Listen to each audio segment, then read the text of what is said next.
On September 22, 1994, NBC put a new show in its Thursday 8:30 slot. The show had already been called 3 different names.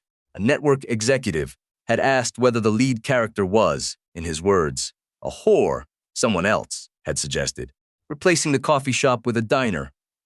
There was a draft of the script that included a cop who would drop in to give the young characters life advice. None of that made it to air. What did make it to air drew 22 million viewers in its first week, and it never really stopped. Here is the story of how 6 people in an apartment nobody could afford built the most powerful night in American television. Marta Kaufman and David Crane pitched the show to NBC in late 1993 under the title Insomnia Cafe. The concept was simple: 6 people in their 20s, living in New York, figuring out what comes. After college, Kaufman later said, they were thinking about a specific feeling, the moment when the future is still a question mark, and your friends are the only structure you have. NBC liked it enough to order a pilot. Then came the notes. The coffee shop was too hip. Make it a diner. Like Seinfeld, the cast was too young. Add an older character who can offer wisdom.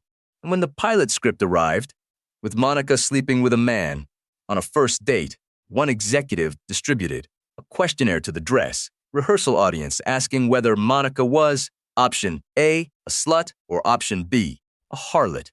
The creators pushed back on all of it. The coffee shop stayed. The older character disappeared. The questionnaire proved the executive wrong. Audiences liked Monica more because of the storyline, not less. NBC dropped its objections and put the show on the air. The title was changed, one final time, to Friends. If the story of how great series started television works interests you, this channel breaks it down. We put a lot of effort into bringing the golden comedy back. Subscribe, and thank you. The Thursday slot Friends landed in was not just any slot NBC had been building. Thursday night, into a destination for over a decade, The Cosby Show, Cheers, and then Seinfeld had trained American audiences to expect that Thursday was where the best comedy lived. The term the network used was must-see TV, and it was not just a marketing slogan. It described a real behavioral shift. People rearranged their schedules around Thursday night. They made plans to watch together. They called each other after. The advertisers knew it. By the early 2000s, a 30-second spot during Friends cost $2 million. Friends was placed at 8:30, right between Mad About You and Seinfeld. It was a protected position. If it failed, it would fail quietly, cushioned by 2 established hits. If it worked, it would become the spine of the entire evening. It worked. Immediately, the premiere drew over 20 million viewers and a 14.7 rating in the 1849 demographic. By the end of the first season, it was the 8th most watched show on American television. What drove? That was not one element. It was a combination that the show maintained with unusual consistency across 10 years. The ensemble structure was the first key decision. 6 equal characters meant 6 different entry points. For the audience, you did not have to identify with Ross to watch. You could be a Chandler person, a Phoebe person, a Joey person. The show spread its emotional investment across the full cast and collected a different kind of loyalty from each viewer. The second decision was the serialized storyline underneath the weekly comedy. Ross and Rachel gave the show a question that ran for a decade. Chandler and Monica gave it a second one. Each season finale escalated the stakes enough that viewers came back, not just out of habit, but because they needed to know what happened next. NBC's Warren Littlefield described the first sign that something unusual was happening. An audience member stopped a producer on the street and said she would not tell anyone, but could you please just tell her what was going to happen with Ross and Rachel? She had made it personal. She needed to know. That is not viewership. That is investment. And investment is what turns a time slot into appointment television. By the late 1990s, Friends was not just popular, it was structurally dominant. Every other network was scheduling against it, and losing CBS put Survivor on Thursdays. and made some headway, but Friends held its ground. The show ranked in the top 10 for all 10 of its seasons. Season 8, in the year after the September 11 attacks, reached number 1.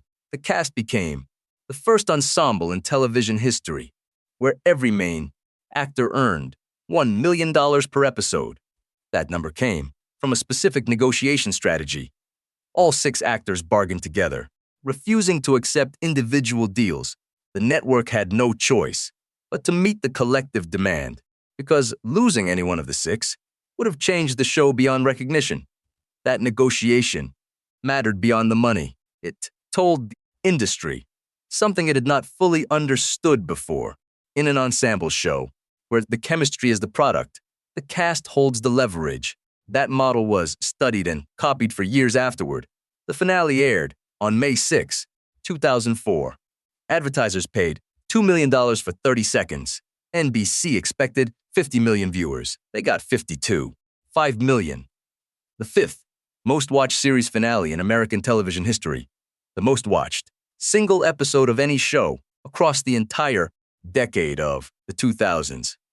On stage at Warner Bros. The day after, the production lot renamed the stage where Friends had filmed. For 9 of its 10 seasons, it is still called the Friends stage. What Thursday night looked like after that is its own story. NBC spent years trying to rebuild what Friends had anchored.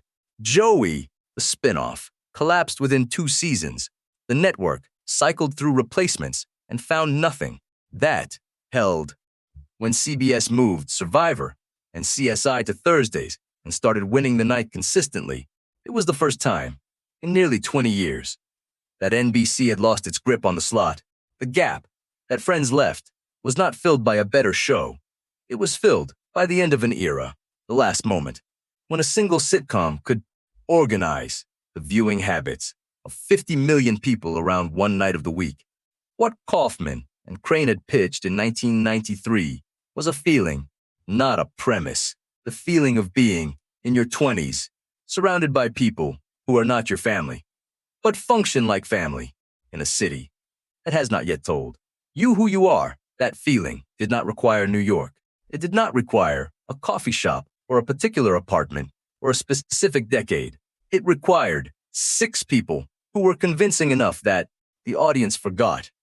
They were watching actors. They found those 6 people. They put them on Thursday night. And for 10 years, 50 million people rearranged their week to be there. That is what appointment television looks like when it works, and what almost no television show has truly achieved since